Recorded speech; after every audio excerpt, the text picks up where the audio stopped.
Sahabat sekalian, kita kembali dalam acara Cahaya Iman.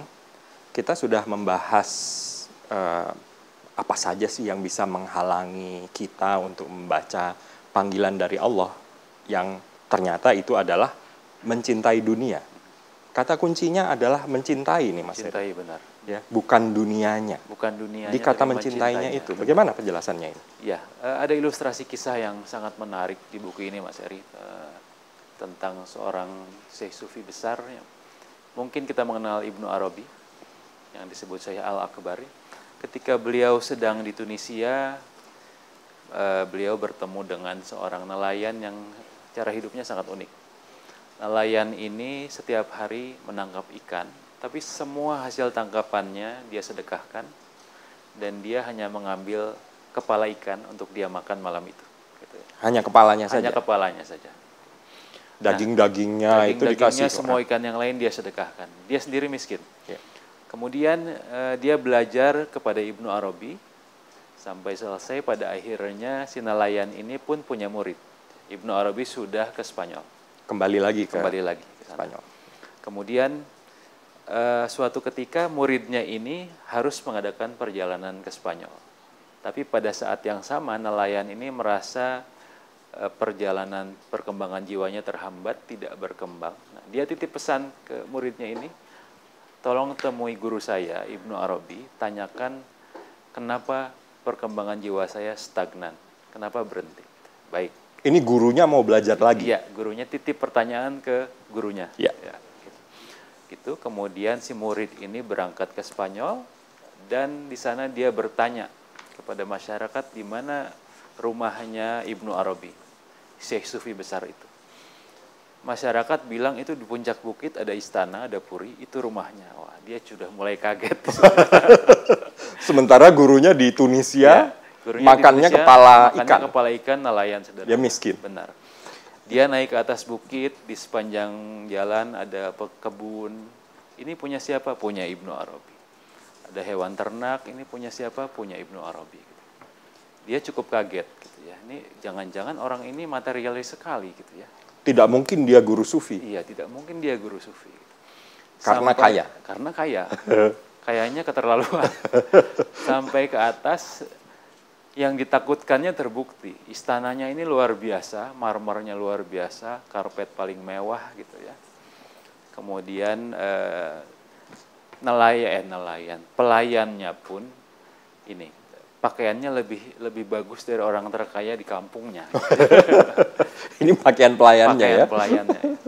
Kemudian bertemu dengan Ibnu Arabi, tanya, ya Syekh, guru saya titip pertanyaan, kenapa jiwanya tidak berkembang? Ibnu Arabi ini menjawab, sampaikan ke gurumu, dia masih terlalu mencintai dunia.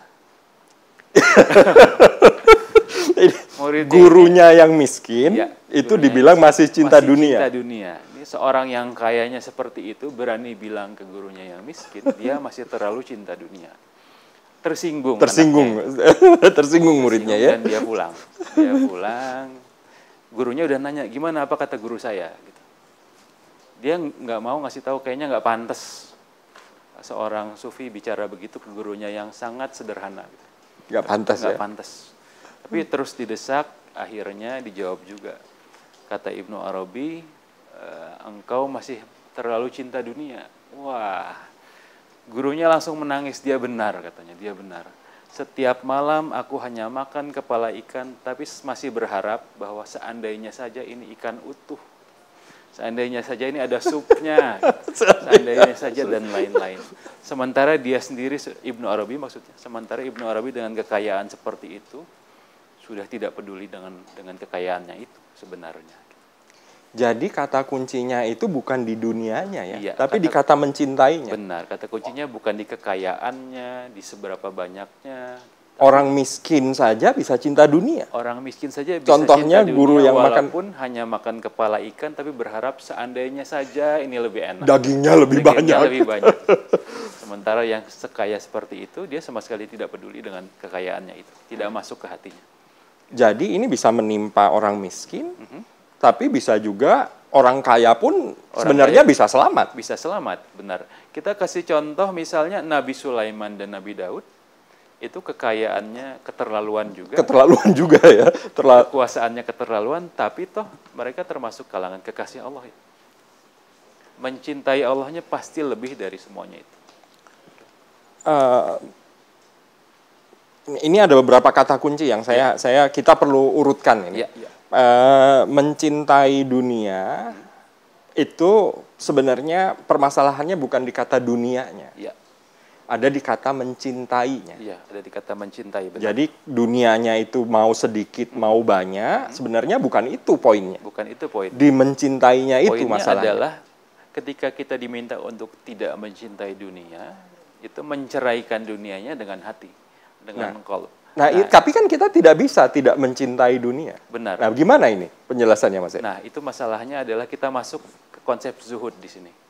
Zuhud ya? Zuhud. Kita mengenal zuhud, orang kalangan awam seakan-akan mencampakkan dunia total. Itu stereotipnya zuhud itu harus miskin seperti nelayan tadi. Betul. Ya. Sementara Ibnu Arabi pun tadi termasuk zuhud. Ya. Iya.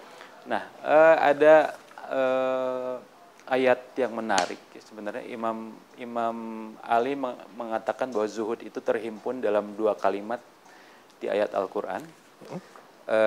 Di ayat Al-Hadid, surat Al-Hadid ayat 23. Intinya zuhud adalah, pertama tidak berduka cita atas apapun yang luput darimu. Dan yang kedua adalah tidak bersukaria atas apa yang diberikan Allah kepadamu. Jadi kalau tidak dapat, tidak sedih, nggak apa-apa juga. Nggak apa-apa juga. Gitu. Kalau dapat juga tidak loncat-loncat ya. Loncat-loncat riang gembira, enggak. Gitu. Itu kalau di Quran. Nah, itu zuhud. Itu zuhud. Sahabat sekalian, ternyata banyak konsep yang kita perlu kalibrasi ulang, termasuk zuhud ini. Dunia kaya miskin ternyata bukan itu ukurannya, tapi ada dalam masalah cinta. Karena itu kita akan bahas di segmen berikutnya, sebenarnya apa sih jihad terbesar buat kita agar kita bisa kembali kepada Allah setelah jeda berikut ini.